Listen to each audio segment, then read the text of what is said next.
So you think the 24-hour sun in Antarctica debunks the flat Earth, do you? Well, what if I were to tell you we have a physical working model of the 24-hour sun in Antarctica? I can show it happening in this model. From what I'm seeing of the sun in their footage, it's matching what I see when I do it in here. That to me is just cool. This light way back here on the edge of the superfluid ceiling, I'm gonna zoom in on that, and then I'm gonna move the sun clockwise around Capricorn and show you that with the superfluid ceiling inside of the dome, the apparent 24-hour sun does happen.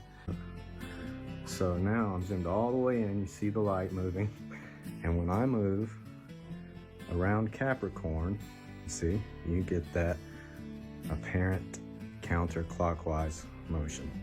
24-hour sun.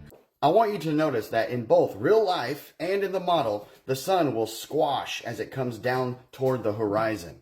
Kind of how rainbows in the north are really high up and domey, and then the further you travel south, they start to squash down further and further. The claim is that the Earth is a sphere and has a 24-hour sun both in the north and the south, yet the northern 24-hour sun looks like the sun barely gets off of the horizon. In fact, the highest elevation angle for the 24-hour sun in the north is only 23.5 degrees. And what do you know it? It's exactly the same symmetrically for the south, supposedly. Yet during the final experiment, this is about 23.5 degrees, yet the sun keeps climbing and climbing and climbing and climbing in elevation and climbing and climbing and climbing until it's about, I don't know, 40, 45 degrees or something? So what do you think? Is the Earth a globe? Or have we figured out with an actual physical working model that a 24-hour sun is actually possible on a flat Earth?